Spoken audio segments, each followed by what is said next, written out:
اما بعد میرے محترم بھائی اور دوستو، اللہ تعالیٰ کے دربار میں انسان کی قیمت اس کے حسب نسب، اس کی شکل و صورت پر نہیں ہے، بلکہ اس کے اندر جو اس کی صفات ہیں، اس کے جسم سے جو نکلنے والے اعمال ہیں، اس کے لحاظ سے انسان کا وزن ہوتا ہے۔ ہم کسی کو تولتے ہیں اس کی دنیا پر، اس کی چیزوں پر، اس کے خاندان پر۔ یہ تول اللہ کے ہاں ہے نہیں۔ وہاں جو تول لگا ہوا ہے وہ ہے ان اکرمکم عند اللہ اتقاکم۔ سب سے زیادہ عزت وہ پاتا ہے جو سب سے زیادہ اللہ سے ڈرنے والا ہوتا ہے۔ قیامت کے دن ایک فرشتہ اللہ کی طرف سے اعلان کرے گا، الا وانکم جعلتم نسبا وجعلت نسب۔ اے لوگو، ایک نسب تم نے بنایا، ایک ہم نے بنایا، یعنی ایک معیار عزت تم نے بنایا، ایک اللہ نے بنایا۔ جعلت اکرمکم اتقاکم، میں نے تمہیں بتایا کہ سب سے زیادہ عزت والا تقوی والا ہے۔ ولیکن ابیتم، تم نے تو انکار کر دیا۔ وقلتم ان فلان ابن فلان خیر من فلان ابن فلان، تم نے اپنے ہی گھڑ لیے، کسی کو مال کی وجہ سے عزت دی، کسی کو حکومت کی وجہ سے عزت دی، کسی کو شکل کی وجہ سے عزت دی، کسی کو کسی وجہ سے۔ جو میرا معیار تھا وہ تم نے ٹھکرا دیا، اپنے تم نے نئے نئے گھڑ لیے۔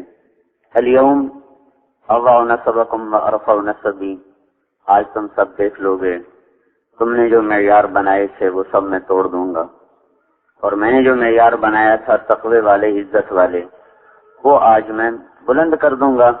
پھر اللہ تعالیٰ اعلان فرمائیں گے، این المتقون، کہاں ہیں تقوی والے، کہاں ہیں اللہ سے ڈرنے والے۔ تو وہاں کا معیار صفات ہیں، اعمال ہیں، چیزیں ہیں۔ پھر ایک اور اعلان ہوگا، فلیکم اہل الصبر، صبر والے کھڑے ہو جاؤ۔ تو ایک جماعت کھڑی ہو جائے، اللہ تعالیٰ کہیں گے جاؤ بغیر حساب کتاب کے جنت میں چلے جاؤ۔ پھر اعلان ہوگا، فلیکم اہل الفضل، فضل والے کھڑے ہو جاؤ۔ پھر ایک جماعت کھڑی ہوگی، اللہ تعالیٰ فرمائیں گے جاؤ بغیر حساب کتاب کے جنت میں چلے جاؤ۔ پھر اعلان ہوگا، فلیکم جیران اللہ، اللہ کے پڑوسی کھڑے ہو جاؤ۔ پھر ایک جماعت کھڑی ہوگی، اللہ تعالیٰ فرمائیں گے جاؤ بغیر حساب کتاب کے جنت میں چلے جاؤ۔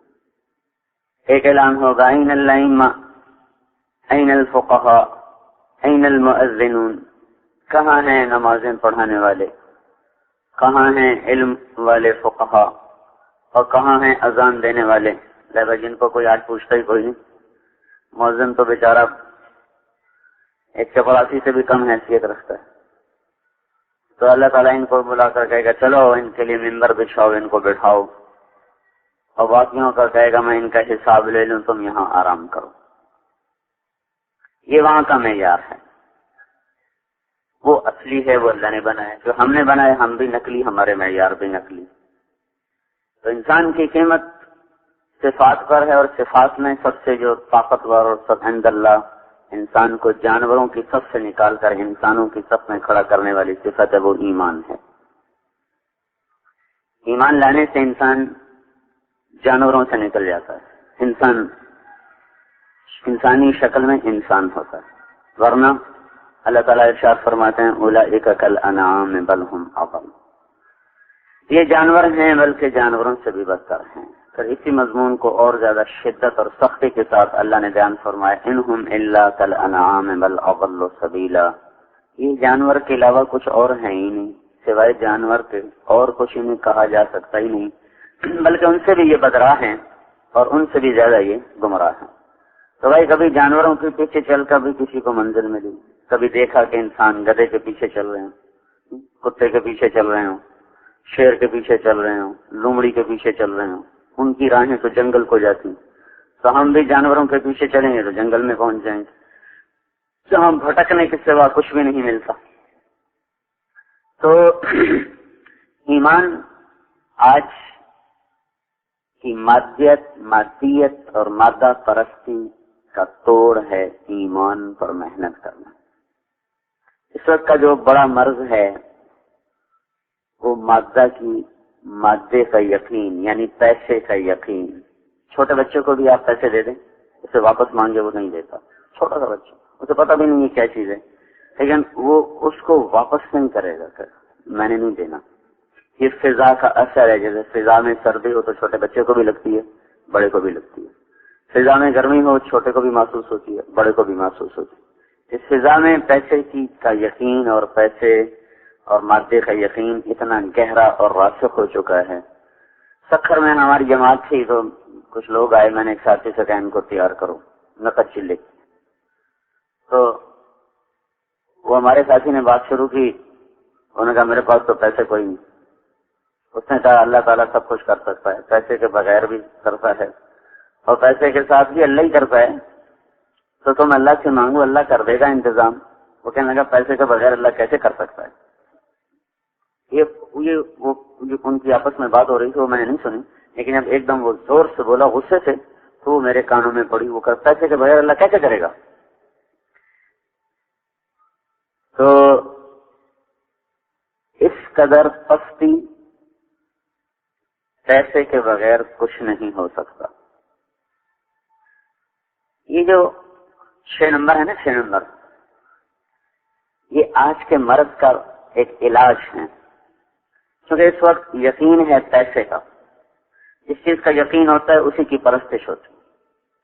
پیسے ہی کی پرستش ہے، اس کے لیے جھوٹ بولتے ہیں، اس کے لیے سود پر چلتے ہیں، اس کے لیے خیانت کرتے ہیں، اس کے لیے رشوت لیتے ہیں، اس کے لیے قتل کرتے ہیں، پھر اسی کو سیکھتے ہیں بڑے بڑے MBA کالج اور میڈیکل کالج اور ڈگری کالج اور فلاں کالج اور فلاں کالج۔ اس کے پیچھے ہے کیا؟ پیسہ ہے۔ اگر یہ اعلان ہو جائے کہ کسی ڈاکٹر کو نوکری نہیں ملے گی، جو جھاڑو دینا اچھی طرح جانے گا اس کو 2200 گریڈ ملے گا، سب جھاڑو پکڑ لیں گے۔ اگر یہ حکومت اعلان کر دے کسی ڈاکٹر کو ایک پیسہ نہیں ملے گا، کسی انجینئر کو ایک پیسہ نہیں ملے گا، کسی ماسٹر آف بزنس کو ایک پیسے کی نوکری نہیں ملے گی، جو نالیاں صاف کرنا اچھی طرح جانتا اس کو 1 لاکھ روپیہ مہینے کی تنخواہ ملے گی، یہ سارے لڑکوں کے ہاتھ میں جھاڑو ہوں گے۔ تو جو سیکھنا سکھانا ہے اس کے پیچھے بھی پیسہ محرک ہے، پھر سارا دن تذکرے بھی اسی کے ہیں۔ پھر پیسے کو وزن پر انسان کا وزن کیا جاتا ہے، پیسے کے وزن پر، چیزوں کے وزن پر انسان کا وزن کیا جاتا ہے، اسی کو مقصود بنا کے سفر کیے جاتے ہیں، اسی کی سارا دن بازاروں میں تبلیغ ہو رہی ہے، اسی کی سارا دن شہروں میں تبلیغ ہو رہی، دیہاتوں میں تبلیغ ہو رہی، سارے عالم میں تبلیغ ہو رہی ہے۔ تو ایک جو جڑ ہے مذہب، اس کے گرد یہ چند چیزیں انسان ان کو لے کر گردش کر رہا ہے۔ اس کا یقین، اسی کی پوجا، اسی کو سیکھنا، اسی کے تذکرے، اسی پر انسانوں کو تولنا، اسی پر انسانوں کا وزن کرنا، اور اسی کو بنیاد بنا کر محنت کرنا، اور اسی کو لے کر دنیا میں پھرنا۔ ساری دنیا میں تجارتی منڈیوں پر قبضہ کرنے کی کوششیں، مال کو پھیلانے کی، اپنی تجارتوں کو پھیلانے کی عالمی دوڑ۔ ایمان پر جو محنت ہے یہ پہلی جڑ کاٹ دے گی۔ جو تو پیسے کا یقین اترا ہوا ہے، جو لا الہ الا اللہ پر محنت کرے گا اور اس کے دل میں لا الہ الا اللہ راسخ ہو جائے گا، اس کے اندر سے سب سے پہلی برائی نکل جائے گی، پیسے والا یقین اس کا نکلے گا۔ اور یقین بڑا مشکل سبق ہے اسلام میں۔ اندیکھی چیز پر اعتماد کر کے چلنا اور نظر آنے والی چیزوں کو جھٹلانا یہ آسان چیز نہیں ہوتی۔ حضرت عیسیٰ علیہ السلام کا فرمان ہے لو کان لابن آدم قدر شعیر من الیقین مشى علی الماء، اگر انسان کے پاس ایک جو کے دانے کے برابر بھی یقین ہو تو یہ پانیوں پہ چل سکتا ہے، پانی اس کا کچھ بگاڑ نہیں سکے گا۔ کتنا کو یقین نصیب ہو جائے، بنانے والے کی طرف طبیعت متوجہ ہو جائے کہ جب ایک چیز خود بنی نہیں، اپنی ذات سے شکل نہیں، اپنی ذات سے صفات نہیں، اپنی ذات سے وجود نہیں، اپنی ذات سے بقا نہیں، اپنی ذات سے حرکت نہیں، اپنی ذات سے سکون نہیں، اپنی ذات سے روانی نہیں، اپنی ذات سے جماؤ نہیں، اپنی ذات سے اس کی اڑان نہیں، اپنی ذات سے اس کی قیمت نہیں، اپنی ذات سے اس کی نقل و حرکت نہیں. کچھ نہ تھا اور اللہ تھا، کچھ نہ تھا اور اللہ تھا. اللہ اس طرح تھا کہ اس کی کوئی ابتدا نہ تھی. هو الاول بلا بدایا، ایسا اول ہے جس سے پہلے کچھ نہیں، جس کی ابتدا کوئی نہیں. هو الاخر بلا نہایا، ایسا آخر ہے کہ اس کی کوئی انتہا کوئی نہیں. وہ ایسا قدیم ہے جو ابتدا سے پاک ہے، ایسا دائمی ہے جو انتہا سے پاک ہے. وہ اپنی ذات میں ایسا ہے، نہ کسی سے بنا، نہ کوئی اس سے بنا، نہ کوئی اس سے نکلا، نہ وہ کسی سے نکلا، نہ کسی سے وراثت ملی، نہ آگے اس کا کوئی وارث. یہ چیز کسی کو بھی کمزور کر دیتی، کسی سے لینا اور آگے دینا، یہ کمزور کر دینے والی چیز ہے. اللہ وہ ذات ہے، نہ اوپر سے کہیں سے اس کو ملک ملا ہے، نہ آگے اس کا کوئی وارث ہے جس کو وہ دے گا کہ اس سے وہ دب کے چلے. اولاد بڑی ہو جائے، ماں باپ دبنا شروع ہو جاتے ہیں، ماں باپ چپ ہونا شروع ہو جاتے ہیں، اولادیں ان کی آوازیں بلند ہونا شروع ہو جاتی ہیں. تو اللہ تعالیٰ وہ ذات ہے میرے بھائیو، جب کچھ نہیں تھا وہ موجود تھا، پھر سب کچھ بنایا، کچھ نہ سے بنایا. خالق بنانے والا، خالق بنانے والا، مبدی بنانے والا. کون سا بنانے والا؟ ہم نے یہ سٹینڈ لوہے سے بنایا اور یہ ممبر لکڑی سے بنایا اور یہ پنکھے لوہے سے بنائے. مبدی وہ بنانے والا جو کچھ نہ ہو اور سب کچھ بنا دے، جو لوہے کے بغیر لوہا بنائے مبدی، جو لکڑی کے بغیر لکڑی بنائے مبدی، جو پانی کا قطرہ نہ ہو اور سمندر بنا دے، جو درختوں کا پتا نہ ہو اور جنگل بنا دے، جو ریت کا ذرہ نہ ہو اور صحرا بنا دے، مٹی کا ڈھیلا نہ ہو اور زمین بچھا دے، پتھر کا سنگریزہ نہ ہو اور ہمالیہ جیسے پہاڑ بنا دے، برف کا ایک ذرہ نہ ہو اور سفید چادر سے لاکھوں سال سے پہاڑوں کو ڈھانپ کے دکھا دے، اور ایک کرن نہ ہو اور سورج بنا دے، ایک کرن نہ ہو اور چاند بنا دے، ایک کرن نہ ہو اور ستارے بنا دے، اور کہیں دور دور تک کسی جانور کا نشان نہ ہو اور لاکھوں کروڑوں قسم کے جانور بنا دے. مبدی کچھ نہیں اور بناتا جا رہا ہے. ہم چیزوں سے چیزیں بنا رہے ہیں، اللہ بغیر چیزوں کے بنا رہا. شیر نہیں، شیروں کی شکلیں بنا دی. چیتا نہیں، چیتے کی شکل بنا دی. انسان کوئی نہیں، انسان کو بنا دیا. ہوا کوئی نہیں، ہوا کو بنا دیا. عرش کوئی نہیں، عرش کو بنا دیا. فرشتے کوئی نہیں، فرشتوں کو بنا دیا. جنت کوئی نہیں، جنت کو بنا دیا. سونے کے بغیر سونا بنا دیا، چاندی کے بغیر چاندی کو بنا دیا. المبدی خالق ہے، خالق بنانے والا. لیکن بنانے والے کے ساتھ ایک ایسی صفت لگی ہوئی ہے، کچھ نہیں اور سب کچھ بناتا ہے. بدیع بھی ہے، بدیع السماوات والارض. بدیع بھی بنانے والا ہے. کون سا بنانے والا؟ جو بغیر نمونے کے بنائے، ہر چیز اس طرح بنائے، پہلے سے ماڈل کوئی نہیں، پہلے سے نمونہ کوئی نہیں، پہلے سے شکل کوئی نہیں، پہلے سے ڈیزائن کوئی نہیں. بغیر نمونے، بغیر شکل، بغیر ڈیزائن کے اپنے علم سے، اپنے قدرت سے جیسا چاہتا ہے ویسا بناتا چلا جاتا ہے، جیسا چاہتا ہے ویسا بناتا چلا جاتا ہے. اللہ کے سامنے شیروں کی شکلیں نہیں پڑی تھی جن کو دیکھ کے شیر بنا دیا. انسان کی شکل نہیں تھی جس کو دیکھ کے آدم بنا دیا. عقاب کی شکل نہیں تھی جس کو دیکھ کے عقاب اور شاہین بنا دیا. مچھلی کی کوئی شکل نہیں تھی جس کو دیکھ کے مچھلی کو بنا دیا. پانی کا کوئی تصور نہیں تھا، کوئی شکل نہیں تھی جس کو دیکھ کے پانی کو بنایا. ساری کائنات کے بحر و بر کو، زمین اور آسمان کو، سرا اور سریا، شرق و غرب، کسی چیز کا کوئی وجود نہ تھا، بنایا. کوئی ماڈل نہ تھا، بنایا. پھر اس بنانے میں اپنی طاقت، اپنی تصویر میں، اپنی تخلیق میں، اپنی تقدیر میں، اپنے اندازے میں، سبح اسم ربک الاعلی الذی خلق فسوی والذی قدر فہدی. بنانا، تقدیر، تخلیق، تدبیر، اس میں ایسا کامل ہے. ایک وقت میں صرف دنیا میں جو عورتیں ہیں، ان کے اندر حمل ٹھہر رہا اور مختلف مراحل میں بچے چل رہے ہیں. اسی وقت میں کروڑوں مادہ جانور ہیں چوپائے، ان کے اندر حمل ٹھہر رہا. اسی وقت میں کھرب مچھر مادہ ہیں، ایک مادہ 300 انڈے دیتی ہے. ایک شہد کی مکھی 30 ہزار انڈے دیتی ہے. اور اس طرح جانوروں میں انڈے دینے والے، مچھلیاں سمندر میں انڈے دینے والی، درختوں پہ پرندے انڈے دینے والے کروڑ ہا کروڑ، ارب ہا ارب، کھرب ہا کھرب. پرندے اور مخلوقات ہیں، پھر یہ تمام کے تمام اللہ تعالیٰ کے کارخانہ قدرت میں ایک وقت میں بن رہے ہیں، اور ایک وقت میں کروڑوں قسم کی مختلف قسم کی مصنوعات تیار ہو رہی، مخلوقات تیار ہو رہی ہیں۔ ماں کے پیٹ میں کہیں بچہ بن چکا ہے، کہیں بن رہا ہے، کسی کے پیٹ میں آنکھ بن رہی، کسی کا ہاتھ بن رہا، کسی کے ناخن بن رہے، کسی کے پاؤں بن رہے، کسی کی کمر کی ہڈی بن رہی، کسی کا دل بن رہا، کہیں پھیپھڑے بن رہے، کہیں کان بن رہے، کہیں دماغ بن رہا، کہیں زبان بن رہی، اور کہیں ہاتھ بن رہا، کہیں اس کی انگلیاں بن رہی، کہیں کہنی بن رہی، کہیں چھاتی بن رہی، کہیں سینہ بن رہا، کہیں پھیپھڑے بن رہے، کہیں آنتیں بن رہی، کہیں جگر بن رہا، کہیں تلی بن رہی، کہیں مثانہ بن رہا، کہیں ٹانگیں بن رہی، کہیں ران بن رہی، کہیں گھٹنے بن رہے، کہیں ہڈیاں بن رہی، کہیں گوشت چڑھایا جا رہا، کہیں کھال لگائی جا رہی، کہیں آنکھوں میں رنگ بھرا جا رہا، اور اس کا ڈیزائن ایسا بنایا جا رہا ہے کہ دھرتی میں کوئی آنکھ ایسی نہ ہو، انگلی بنائی جا رہی، ایسی بنائی جا رہی کہ دھرتی میں کسی کوئی انگلی ایسی نہ ہو، انگلی چھوڑو بھائی، یہ جو پورے ہیں پورے، ان پہ لگنے والی لکیریں بھی ایک جیسی نہ ہو۔ یہ سارا نظام اللہ تعالیٰ ایک وقت میں بنا رہا، دیکھ رہا، چلا رہا۔ اسی کے ساتھ خرب ہاتھ خرب انڈے پڑے ہوئے، ان سب پر اللہ کی تدبیر چل رہی، تقدیر چل رہی، تخلیق چل رہی، اللہ تعالیٰ کا نظام چل رہا۔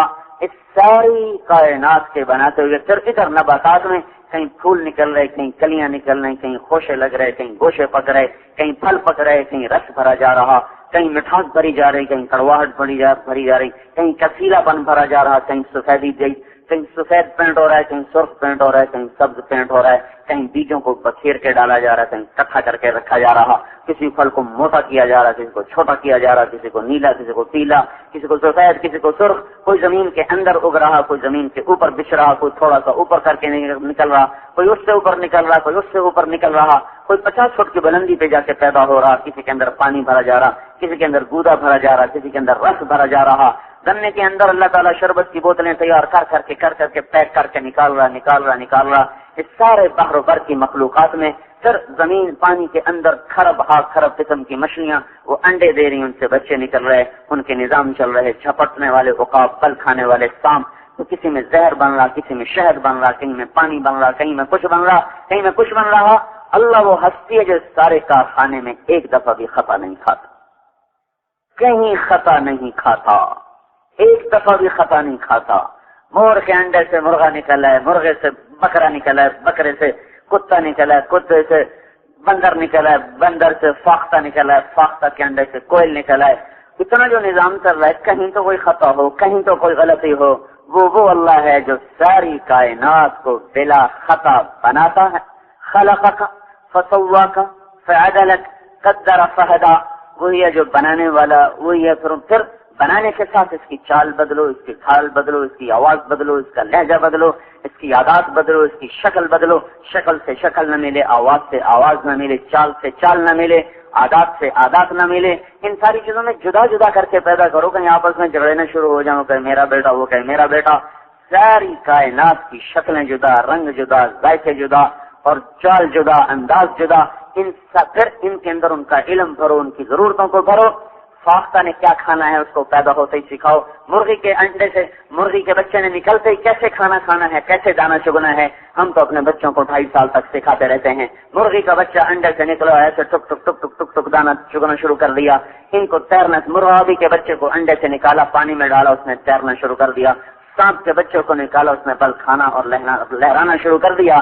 یہ سارا نظام ان کو دینا، ان کو سکھاؤ، ان کو کھلاؤ، ان کو پلاؤ، ان کو ان کا انداز دو۔ زہر سانپ نے بنانا ہے، کیسے بنانا ہے، پیچیدہ مشکل ترین عمل ہے، جس سے زہر بن کر اس کے جا کر یہاں گلینڈز میں جمع ہوتا ہے، وہ کھا رہا، وہی غذا ہے، یہی گھاس پھوس میں سے چیزیں کھینچ کے سانپ کھا رہا، کوئی کبھی وہ مینڈک کو پکڑ کے کھا گیا، کبھی چوہا پکڑ کے کھا گیا، اسی چوہے کو بلی نے کھایا تو زہر نہ بنا، اسی چوہے کو سانپ نے کھایا تو زہر بن گیا، اسی پانی کو بکری نے پیا تو اس کے پیٹ میں جا کے دودھ بن گیا، اسی پانی کو سانپ نے پیا، اس کے پیٹ میں جا کے زہر بن گیا، اسی پانی کو ہرن نے پیا، اس کے پیٹ میں جا کے مشک بن گیا، اسی پانی کو ریشم کے کیڑے نے پیا، اس کے اندر سے وہ ریشم بن کے نکلا۔ یہ ساری آیات و نشانیاں ہیں جو یہ بتاتی ہیں کہ ایک اللہ ہے جو اس کائنات کا مالک ہے، جو اس اللہ کو اپنے ساتھ لے لے گا اس کے سارے مسئلے حل ہو جائیں گے۔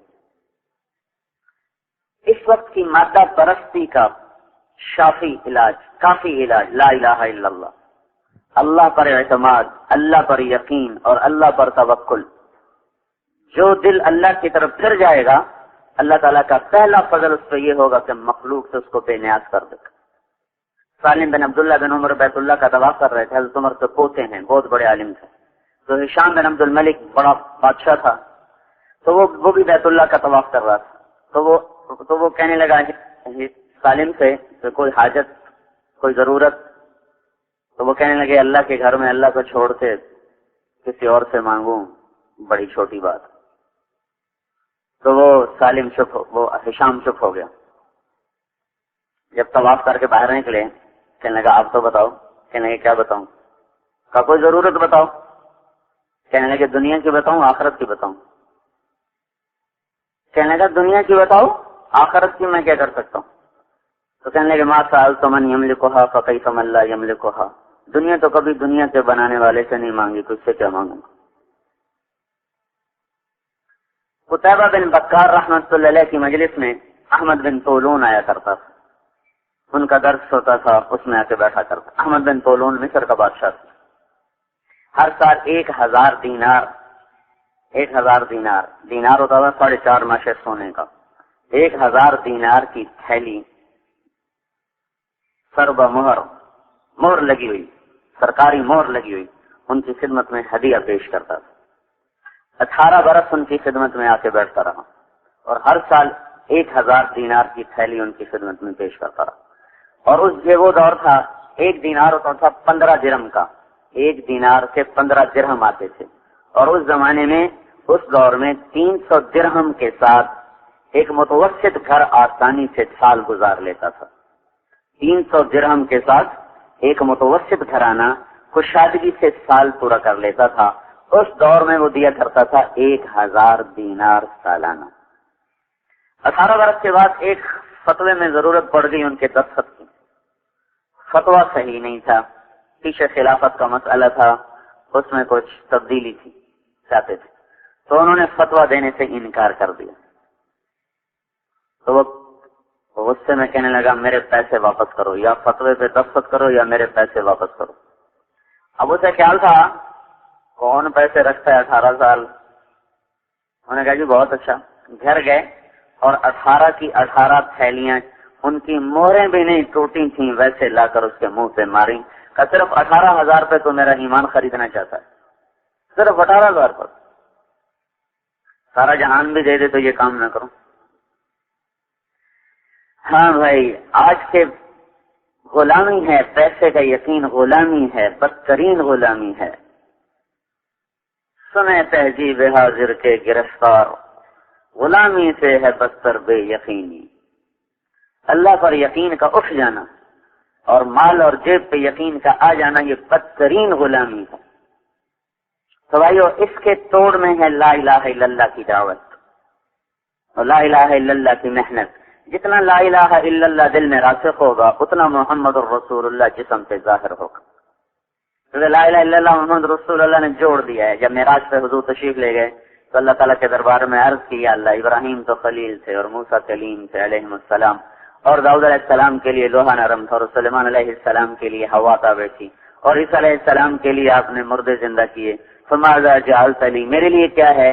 تو اللہ تعالیٰ نے فرمایا اولیس قد اعطیتک افضل من ذلک کلہ، آپ کو میں نے سب سے اعلیٰ چیز عطا فرمائی ہے، اللہ ذکرت الا ذکرت معی، قیامت تک آپ کا اور میرا نام اکٹھا رہے گا، جدا نہیں ہو سکتا۔ لا الہ الا اللہ کے ساتھ محمد رسول اللہ جڑ گیا ہے، اب یہ جدا نہیں ہو سکتا، قیامت تک یہ آپ کا اور میرا نام اکٹھا رہے گا۔ اور اس کے علاوہ یہ تو میں نے آپ کو نام اپنے نام کے ساتھ کر رہا ہے، اللہ ذکرت الا ذکرت معی، آپ کا نام میرے نام کے ساتھ لگ گیا۔ اور اس کے علاوہ شرحت لک صدرک ووضعت عنک وزرک ورفعت لک ذکرک وجعلتک فاتحا وخاتما، میں نے آپ کا سینہ کھولا، آپ کے بوجھ ہٹائے، آپ کے نام کو بلند کیا، آپ کو فاتح بھی بنایا اور آپ کو خاتم بھی بنایا۔ پہل بھی آپ سے ہو رہی ہے، انتہا بھی آپ پر ہو رہی ہے۔ انتہا تو سمجھ میں آتی ہے، پہل کیسے ہوئی؟ تو ابو ہریرہ رضی اللہ تعالیٰ عنہ سے مروی ہے، انہوں نے پوچھا یا رسول اللہ آپ کو نبوت کب ملی؟ متى وجبت لك النبوة، آپ کو نبوت کب ملی؟ تو اس کا ان کے سوال کے مطابق اس کا جواب تھا 40 سال کی عمر میں غار حرا میں، یہ اس کا جواب تھا ان کے سوال کے مطابق. لیکن جو آپ نے جواب دیا وہ پورے آگے کی سطح کا جواب دیا. آپ نے فرمایا کنت نبی وان آدم بین الروح والجسد. ابھی آدم علیہ السلام کی کہانی شروع ہی نہیں ہوئی تھی اور مجھے نبوت مل چکی تھی. اب کب ملی یہ تو اللہ ہی جانتا ہے. ابتدا تو ہے، کب ہے اللہ کے سوا کسی کو کچھ پتہ نہیں کب ہوئی. لا الہ الا اللہ کا رسوخ محمد الرسول اللہ صلی اللہ علیہ وسلم کی زندگی کو لہلہا کر جسم میں، گھر میں، دفتر میں، دکان میں زندہ کرے گا. جتنا لا الہ الا اللہ کی جڑ لگے گی اتنا محمد الرسول اللہ صلی اللہ تعالی علیہ وسلم والی زندگی وہ ظاہر ہونا شروع ہو جائے گی، وہ کھلنا شروع ہو جائے گی. کیونکہ جیسے دل اللہ کی عظمت سے خالی ہے ویسے ہی اللہ کے نبی کی عظمت سے خالی. اور اللہ تعالی ایک آیت میں موسیٰ علیہ السلام، ابراہیم علیہ السلام اور ہمارے نبی پاک صلی اللہ علیہ وسلم تینوں کا فرق بتایا ہے. موسیٰ علیہ السلام اللہ سے دعا کر رہے ہیں رب اشرح لی صدری، یا اللہ میرا سینہ کھول. اور اللہ ہمارے نبی کو بن مانگے فرما رہے ہیں الم نشرح لک صدرک، ہم نے آپ کا سینہ کھول دیا. موسیٰ علیہ السلام اللہ سے دعا کر رہے ہیں یسر لی امری، میرا کام آسان کر دے. اللہ ہمارے نبی کو بن مانگے فرما رہے ہیں ووضعنا عنک وزرک، ہم نے آپ کے بوجھ ہٹا دیے. ابراہیم علیہ السلام اللہ سے دعا کر رہے ہیں وجعل لی لسان صدق فی الاخرین، بعد کے لوگوں میں مجھے اونچا کر دے. اللہ ہمارے نبی کو بن مانگے فرما رہے ہیں ورفعنا لک ذکرک، ہم نے آپ کے نام کو بلند کر دیا. موسیٰ علیہ السلام اللہ کی طرف دوڑ کے آئے. اللہ تعالیٰ نے پوچھا دوڑ کے کیوں آئے ہو؟ ان کا اجلت الیک رب لترضی، اللہ میں دوڑ کے آیا ہوں تاکہ تو راضی ہو جائے. سارے جہان کو مطالبہ ہے اللہ تعالیٰ کا کہ مجھے راضی کرو، لیکن ہمارے نبی کے بارے میں اللہ تعالیٰ فرماتے ہیں وَلَسَوْفَ يُعْطِيكَ رَبُّكَ فَتَرْضَىٰ، میں آپ کو اتنا دوں گا کہ آپ راضی ہو جائیں گے، اتنا دوں گا کہ آپ راضی ہو جائیں گے. یہ آیت آپ کی شان میں سب سے زیادہ بلند ہے. پھر یہ فَتَرْضَىٰ ہے، حَتَّىٰ تَرْضَىٰ نہیں، حَتَّىٰ تَرْضَىٰ. وَلَسَوْفَ يُعْطِيكَ رَبُّكَ حَتَّىٰ تَرْضَىٰ، اتنا دوں گا دیتا جاؤں گا کہ آپ راضی ہو جائیں گے. اور ایک وَلَسَوْفَ يُعْطِيكَ رَبُّكَ فَتَرْضَىٰ، ان دونوں میں بڑا فرق ہے. مثلا فقیر آیا ہے، ہم اس کو 4 آنے دیتے ہیں، کہتے ہیں جی تھوڑے ہیں. ہم اس کو 8 آنے دیتے ہیں، کہتے ہیں جی تھوڑے ہیں. پھر ہم اس کو روپیہ دے دیتے ہیں جی تھوڑے. پھر ہم اس کو 10 روپے دیتے ہیں، کہتے ہیں واہ واہ واہ واہ ہوں ٹھیک ہے. تھوڑے سے اس کے گمان سے تھوڑا دینا، پھر اس کے مانگنے پر بڑھاتے جانا. یہ تھا وَلَسَوْفَ يُعْطِيكَ رَبُّكَ حَتَّىٰ تَرْضَىٰ، میں آپ کو اتنا دوں گا کہ یہاں تک کہ آپ راضی ہو جائیں گے. وَلَسَوْفَ يُعْطِيكَ رَبُّكَ فَتَرْضَىٰ کا مطلب یہ ہے فقیر آ گیا، وہ تصور میں لے کے آیا ہوا ہے 10 روپے سے زیادہ میں تمہیں کوئی نہیں دینے ہیں. آپ نے 100 روپے کا نوٹ نکالا اور اس کے ہاتھ میں پکڑایا. اس کا میں نے خود مشاہدہ کیا. ہماری جماعت کی پشاور میں ایک عرب شہزادہ میرے ساتھ تھا. تو فقیر آ گیا، ہم گاڑی میں بیٹھے دوسری مسجد میں جانے کے لیے، وہ مانگنے کے لیے آ گیا. اس کا منہ اوپر تھا اور ایسے مانگ رہا تھا. وہ چشمے تصور میں 1 روپیہ دیکھ رہا تھا، 1 روپیہ ہی دینا. تو میں کہا پتہ نہیں پشتوں میں کہہ رہا تھا بھائی اللہ کے نام پہ دو، اللہ کے نام پہ دو. تو اس نے جیب سے 100 روپے نہیں، یہ 84 کی بات، اس میں 100 روپے بہت زیادہ تھا. تو اس نے 100 نیچے نہیں دیکھ رہا تھا، اوپر ہی دیکھ رہا تھا. تو اس نے جب نوٹ پکڑا تو ایسے تو اس نے نیچے دیکھا، ایک دم جو اس کی نکلی نا پشتوں میں، اور پھر وہ بھاگا. وہ سمجھا شاید غلطی میں دے دیا کہیں واپس نہ لے لے، بھاگا وہاں سے، پیچھے مڑ کے نہیں. پھر اس نے دیکھا اور میں نے کہا تو ہمارے فقیروں کا مزاج خراب کر رہا ہے، لیکن ہم تو 4 آنے دیتے تو انہیں 100 روپے دے دی. یہ ہے فترضا. کسی کو پہلے لمحے پہلی ہی دفعہ اس کی سوچ تصور سے اتنا دے دینا کہ اس کی سوچ اور تصور سے بڑھ کر ہو تو ایک دم وہ خوشی سے اچھل پڑے گا. تو یہ ہے وَلَسَوْفَ يُعْطِيكَ رَبُّكَ فَتَرْضَىٰ.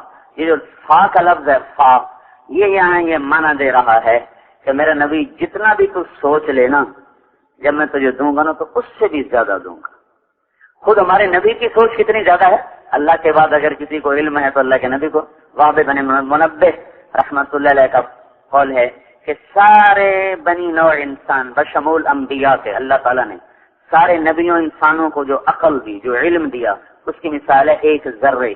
جو ہمارے نبی کو علم اور عقل دیا اس کی مثال ہے ایک صحرا کی. صحرا تو ذرے اور صحرا میں جو نسبت ہے وہ ساری دنیا کے انسانوں کے علم فہم کو حضور صلی اللہ علیہ وسلم کی فہم کے ساتھ وہ نسبت ہے. اور اللہ تعالیٰ یوں کہہ رہا ہے کہ پہلی ہی دفعہ تمہیں اتنا دوں گا کہ تم دیکھتے ہی خوش ہو جائے گا, خوشی سے اچھل پڑے گا. یہ خطرہ کا ترجمہ اگر یوں کیا جائے کہ میں آپ کو اتنا دوں گا کہ آپ خوشی سے اچھل پڑیں گے, تو یہ کوئی قاعدے کے خلاف نہیں ہے. فطرہ ایک دم بس آپ راضی ہو جائیں گے. یہ جو اللہ اپنے محبوب کو راضی کرنے کے لیے ایسے ناز نخرے برداشت کر رہا ہو, تو ہم تو اس کے امتی ہیں. ہم اللہ کے بعد اگر کسی کا ہم پر احسان ہے تو اللہ کے نبی کا ہے. تو ان کے سانچوں میں, ان کے طریقوں میں ڈھل کے چلنا, یہ اللہ کے دربار میں عزت اور کامیابی کا راستہ ہے. پھر اس کے بعد ہے کہ لوگ پیسے ہے کہ پجاری بنے پڑے ہیں تو اس کے توڑ میں نماز ہے کہ اللہ کی پوجا ہمیں آ جائے. ابھی ہم نماز پڑھتے ہیں, لیکن یہ وہ نماز نہیں ہے جو اللہ ہم سے چاہتا ہے. اللہ ہم سے جو نماز چاہتا ہے وہ ہے اقم الصلاۃ لذکری, میری یاد والی نماز ہو. جب اللہ اکبر کہو تو پھر اللہ کے سوا کوئی اس میں اور آنے نہ پائے, کسی اور کی طرف دھیان نہ جائے. ابن القیم رحمۃ اللہ علیہ نے اپنی کتاب مدارج السالکین میں نمازیوں کے 5 درجے لکھے کہ نمازی 5 طرح کے ہوتے. ایک نمازی وہ ہے جو کبھی 5 پڑھ لیتا ہے, کبھی 5 چھوڑ دیتا ہے, کبھی 2 پڑھ لیتا ہے, کبھی 3 پڑھ لیتا ہے. یہ جہنم میں جائے گا. المتہاون یہ ہے معاقب, یہ تو جہنم میں جائے گا. دوسرا نمازی ہے مواظب, جو پکا نمازی ہے, لیکن جب وہ اللہ کے سامنے آتا ہے ایک پل کے لیے بھی اسے خیال نہیں کہ میں کس بادشاہ کے سامنے کھڑا ہوں. وہ نماز میں بھی اپنی دنیا میں مشغول ہوتا ہے, من بسو مشغول تو عامر و زید, اللہ اس کی طرف متوجہ اور وہ اللہ کو چھوڑ کر کسی اور کی طرف متوجہ. یہ نمازی محاسب ہے, محاسب ڈانٹ ڈپٹ, حساب ہوگا حساب. تیسرا نمازی وہ ہے جب اللہ اکبر کہتا ہے تو کوشش کرتا ہے اللہ کے سامنے کھڑا رہوں, لیکن کبھی اللہ کے سامنے, کبھی گھر کے سامنے, کبھی اللہ سامنے, کبھی دکان سامنے, کبھی اللہ سامنے, کبھی دفتر سامنے. تو وہ اس طرح ڈولتا رہتا ہے, کوشش بھی نہیں چھوڑتا اور پورا بھی نہیں ہوتا. تو یہ اس کے بارے میں لکھا ہے معفو عنہ, اس سے درگزر ہو جائے گی. چلو بھائی 33 نمبر دے کے پاس کر دو. 3rd ڈویژن پاس, 3rd ڈویژن پاس کو بھی کبھی نوکری ملی تو فرسٹ ڈویژن کو نہیں ملتی, تو یہ پاس ہو جائے گا, ڈنڈوں سے بچ, سزا سے بچ جائے گا. 4تھے درجے کا نمازی وہ ہے جب وہ اللہ اکبر کہتا ہے تو پھر اللہ ہی کے دھیان میں ہوتا ہے, کسی اور کا دھیان, کسی اور کا خیال, کسی اور کا تصور ایک پل کے لیے بھی اس کے اندر میں داخل نہیں ہوتا. یہ ہے ماجور. یہاں سے نماز کے برکتیں, وعدے, اجر و ثواب شروع ہوتے ہیں. قرآن میں نماز کے اجر و ثواب, حدیث پاک میں نماز کے اجر و ثواب یہاں سے شروع ہوتے ہیں. جو اللہ اکبر کے بعد صرف اللہ کے دھیان میں ہوتا ہے اور اللہ کے سوا کسی کے تصور میں نہیں کھڑا ہوتا, یہ 4تھے درجے کا نماز. 5ویں درجے کا نمازی وہ ہے جب وہ اللہ اکبر کہتا ہے تو نماز اس کی آنکھوں کی ٹھنڈک بن جاتی ہے. جعلت قرۃ عین فی الصلاۃ, آنکھوں کی ٹھنڈک نماز.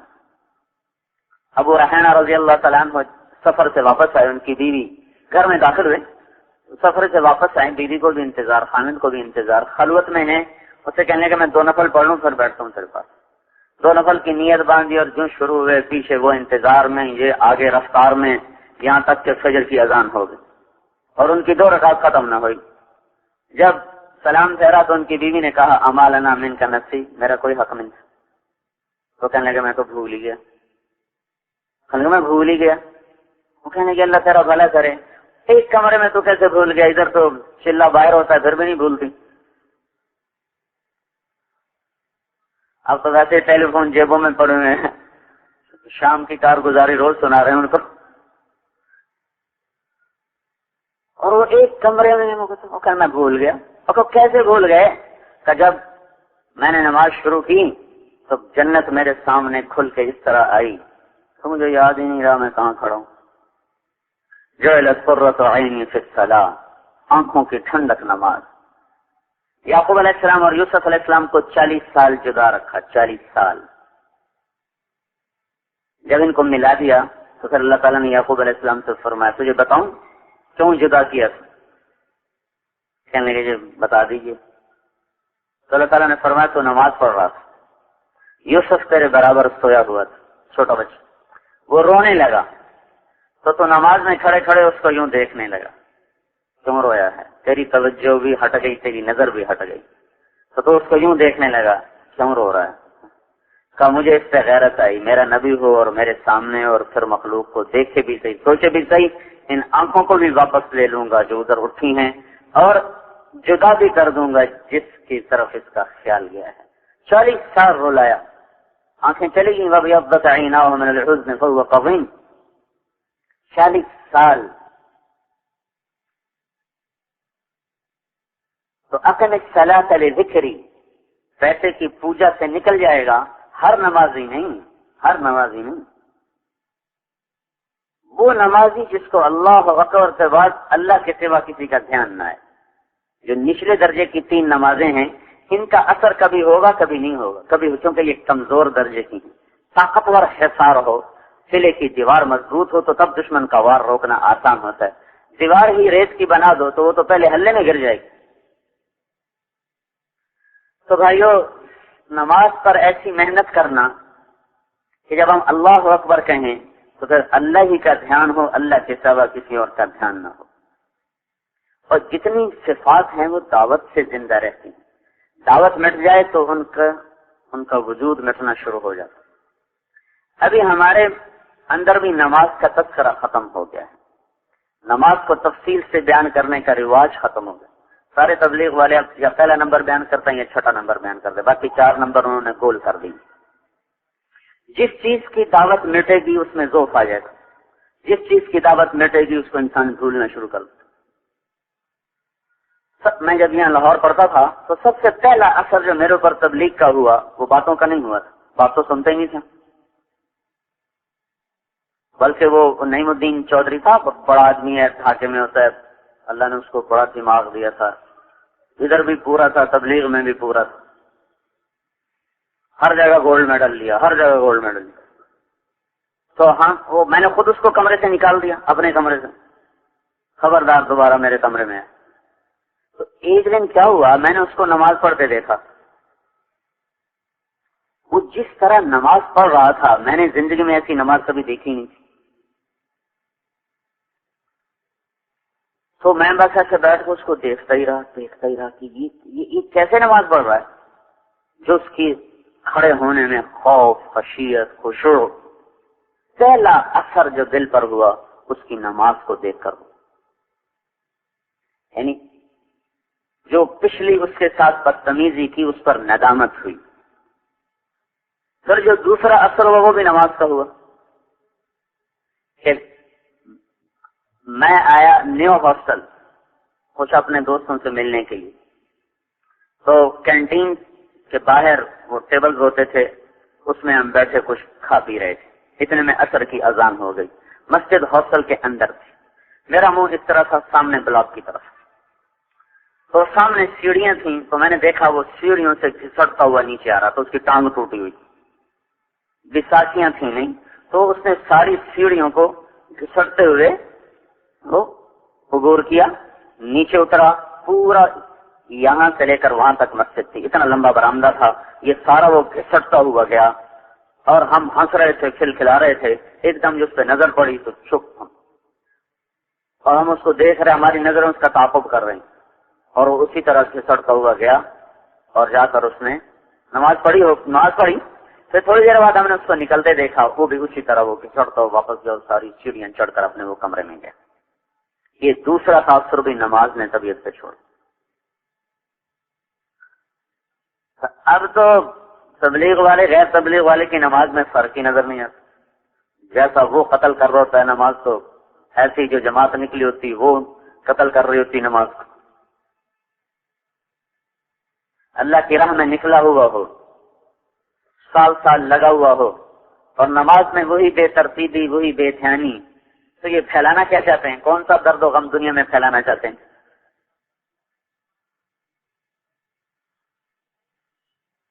ساری دنیا کے مسائل کی چابی ہے دو نفل، دو رکعت۔ اللہ کے نبی نے کر کے دکھایا، بتلا کے سن قم فصل فإن فی الصلاۃ شفاء، اٹھ ابو ہریرہ پڑھ نماز میں شفا ہے۔ 4 دن گزر گئے، گھر میں کچھ نہیں۔ 3 دن کا فاقہ تو آپ برداشت کیا کرتے تھے، 4تھا دن آ گیا کچھ نہیں۔ عائشہ رضی اللہ تعالیٰ نے سے کہنے لگے اب تو اللہ سے مانگتا ہوں جا کے۔ تم کہاں گئے مانگنے؟ مسجد میں 2 رکعت کی نیت باندھی، ایک ستون کے پیچھے سلام پھیرا، پھر دوسرے ستون کے پیچھے نیت باندھی، پھر سلام پھیرا، پھر تیسرے ستون کے پیچھے۔ ستون بہت زیادہ سے مسجد نبوی میں کھجور کا، جگہ بدل رہے نفل پڑھ رہے، جگہ بدل رہے نفل پڑھ رہے۔ پیچھے سے حضرت عثمان رضی اللہ تعالیٰ عنہ آیا، تو نے پوچھا اللہ کے رسول کہاں ہیں؟ تو عائشہ نے فرمایا ما طعم آل رسول اللہ من 4 ایام شیئا، 4 دن ہو گئے تھے آل رسول کے گھر میں کچھ بھی نہ تھا۔ نماز پڑھنے گئے، اللہ سے مانگنے گئے۔ عثمان رضی اللہ تعالیٰ نے رونے لگے، کہنے لگے مجھے کیوں نہ بتایا، عبد الرحمان کو کیوں نہ بتایا، ثابت بن قیس بن شماس کو کیوں نہ بتایا۔ پھر گھر گئے اور اونٹ بھر کے لائے، سامان اتارا رکھا، پھر دوبارہ گئے، جو پکانے میں دیر لگے گی، جو گھر میں پکا تھا وہ بھی لے گیا، سالن پکا تھا، روٹی پکی تھی، جو بھی پکا تھا اٹھا کے لا کے رکھا اور واپس چلے گئے۔ جب آپ نماز سے فارغ ہو کر واپس آئے تو آپ نے پوچھا بھائی کچھ آیا، کچھ ملا؟ تو حضرت عائشہ رضی اللہ تعالیٰ نے کہا اللہ تعالیٰ آپ کو خالی تو نہیں بھیج سکتے تھے، یہ دیکھیے کیا کچھ آیا پڑا ہے۔ واہ واہ، کون لایا؟ کہا جو عثمان لائے۔ تو آپ نے ایک دم ہاتھ اٹھا کر کہا یا اللہ میں عثمان سے راضی ہوں، تو بھی اس سے راضی ہو جا، یا اللہ میں عثمان سے راضی ہوں، تو بھی اس سے راضی ہو جا، یا اللہ میں عثمان سے راضی ہوں، تو بھی اس سے راضی ہو جا۔ 3 دفعہ آپ نے ارشاد فرمایا۔ تو بھائی لوگ مادے کے پجاری ہیں، دکانوں کو سجدے کر رہے، نوکریوں کو سجدے کر رہے، عہدوں کو سجدے کر رہے ہیں۔ ہم اللہ کو سجدے کریں، وہ سجدے جو اللہ دیکھنا چاہتا ہے، وہ سجدے جس میں اللہ ہو، اللہ کے سوا کوئی نہ ہو۔ یہ محنت سے یہ چیز آتی ہے، بغیر محنت کے ہم صرف پڑھتے ہیں، نماز پہ محنت کوئی نہیں ہماری۔ پھر دعوت بھی مٹ چکی ہے، اب نماز ایسے ہی چلتے چلتے تھوڑی سی بات کر جاتے ہیں بس۔ تو اس لیے اپنے اندر سے بھی نماز کی عظمت اور اہتمام اور نماز کے لیے ایک بے قراری وہ ختم ہو گئی۔ نفل مختصر کرو بھائی، مختصر کرو بھائی۔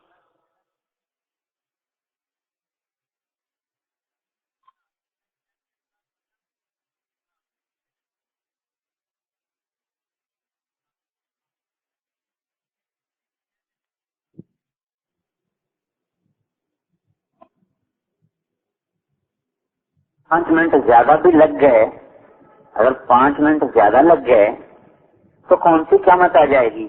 یہی 5 منٹ بڑھ جائیں تو نماز خوبصورت ہو جائے گی۔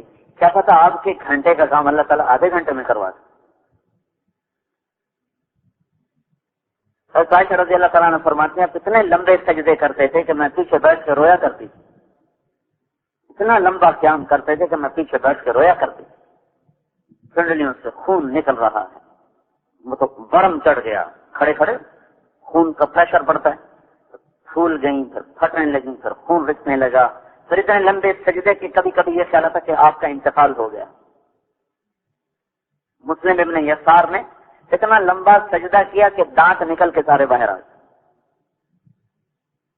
عبداللہ بن زبیر فرماتے آج رات سجدے کی ہے، ساری رات سجدے میں گزار دیتے، آج رکوع کی ہے، ساری رات رکوع میں گزار دیتے، آج قیام کی ہے، ساری رات قیام میں گزار دیتے۔